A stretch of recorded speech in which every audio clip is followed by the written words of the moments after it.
राम के अनुज बीरबल लक्ष्मण की नगरी लखनऊ में मुझे लग रहा है आपका स्वागत है। उस दिन 1090 पे भी यही चल रहा था। अयोध्या नगरी, जिसे प्राचीन काल में अवधपुरी कहा जाता था, भारत के हृदय में स्थित है। एक समय यहाँ सूर्यवंशी राजा दशरथ अपनी 3 पटरानियों सहित राज किया करते थे।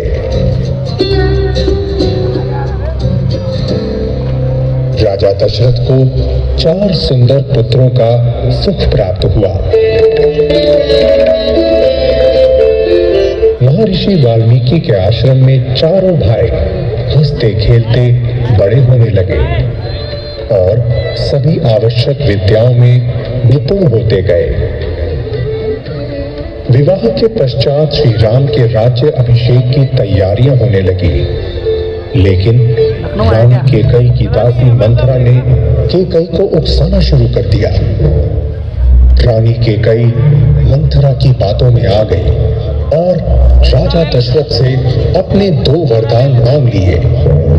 पहला वरदान, श्री राम को 14 वर्ष का वनवास, और दूसरे वरदान में अपने पुत्र भरत का राज्य अभिषेक। पितृ भक्ति का उत्कृष्ट उदाहरण देते हुए श्री राम ने 14 वर्ष का वनवास सहज स्वीकार लिया, परंतु लक्ष्मण और सीता ने उन्हें अकेले न जाने दिया और स्वयं भी उनके साथ चल दिए। मानवता के संरक्षण के उद्देश्य से निकले राक्षसों का संहार करते हुए तीनों पंचवटी पहुंचे और वहीं कुटिया बनाकर रहने लगे। एक दिन वहां से गुजर रही एक राक्षसी शूर्पणखा को दोनों कुमार बहुत भा गए। उसने दोनों के समक्ष विवाह का प्रस्ताव रख दिया। श्री राम ने लक्ष्मण की ओर इशारा करके कह दिया कि मैं तो शादीशुदा हूं। जब लक्ष्मण ने भी उसका विवाह प्रस्ताव ठुकरा दिया, तब वो राक्षसी अपने वास्तविक स्वरूप में आ गई, जिसके फलस्वरूप लक्ष्मण ने उसकी नाक काट डाली। शूर्पणखा लहूलुहान नाक लेकर अपने भाई रावण के सामने विलाप करने लगी और अपने अपमान का बदला लेने के लिए रावण को भड़काने लगी। रावण ने सीता हरण की योजना बनाई। सीता मैया भिक्षु को दान देने के लिए जैसे ही लक्ष्मण रेखा से बाहर आई, रावण ने उनका हरण कर लिया।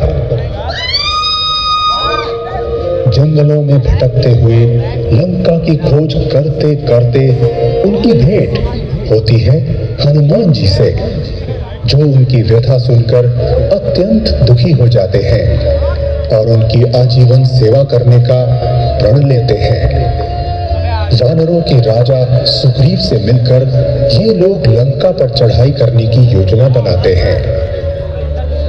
अशोक वाटिका में हनुमान जी ने श्री राम की अंगूठी देकर सीता मैया को आश्वासन दिया कि प्रभु श्री राम बहुत जल्द उनको वहां से छुड़ा ले जाएंगे। रावण ने अपने बड़े पुत्र मेघनाथ को हनुमान को बंदी बनाकर दरबार में लाने का आदेश दिया। हनुमान जी ने बंदी बनना स्वीकार कर लिया। दरबार में हनुमान जी की पूंछ में आग लगा दी गई। फिर क्या था, उसी आग से हनुमान जी ने समस्त लंका नगरी को जला डाला।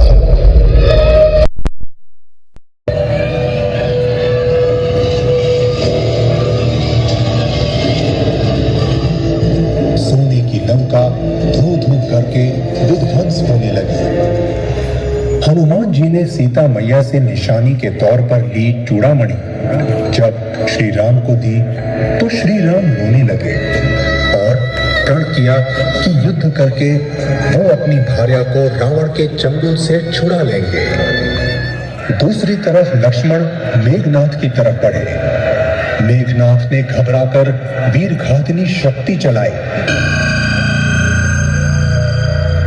जिससे लक्ष्मण मूर्छित हो जमीन पर गिर पड़े।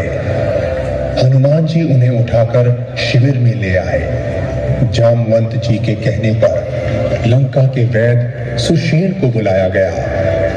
उन्होंने पर्वत और औषधि का नाम बताकर हनुमान जी को संजीवनी बूटी लाने को भेजा। हनुमान जी पर्वत पर पहुंच तो गए, पर औषधि न पहचान पाने के कारण पूरा पर्वत ही उठा लाए। संजीवनी बूटी के उपचार के उपरांत लक्ष्मण जी ने आंखें खोली और श्री राम हर्षित हो उठे। भयंकर युद्ध से रावण मन ही मन भयभीत हो रहा था। कुंभकर्ण को जगाया गया। कुंभकर्ण ने श्री राम की सेना में आतंक मचाना शुरू कर दिया। तब श्री राम ने 1,00,000 बाण छोड़े और कुंभकर्ण का अंत हो गया। रावण विलाप करने लगा। मेघनाथ अगले दिन के युद्ध के लिए आवेशित हो गया। अगले दिन मेघनाथ और लक्ष्मण में पुनः युद्ध हुआ और अंततः मेघनाथ मारा गया। अब रावण ने स्वयं युद्ध में जाने का निर्णय लिया। रावण के वज्र तुल्य शरीर में किसी शस्त्र का असर ही न होता। रावण की निशाचरों की विचित्र सेना वानरों और भालुओं की सेना से भिड़ने लगी। जाओ ना। जब रावण पर किसी भी प्रहार का असर न हुआ, तब विभीषण ने श्री राम से कहा कि रावण की नाभि कुंड में अमृत का निवास है, इसीलिए उसका सर भी अगर धड़ से अलग हो जाए तब भी वो मरेगा नहीं। श्री राम ने विभीषण का इशारा समझ लिया। उन्होंने बाण को कान तक खींचा और रावण की नाभि पर 31 बाण छोड़े और रावण निष्प्राण होकर भूमि पर गिर गया।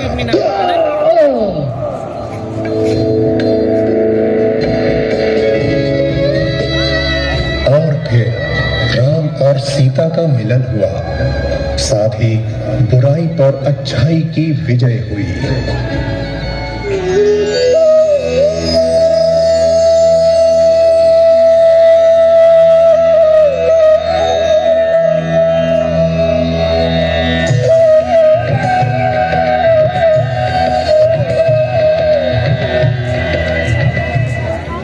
वहाँ तक तो ठीक था, बस इतना ही था।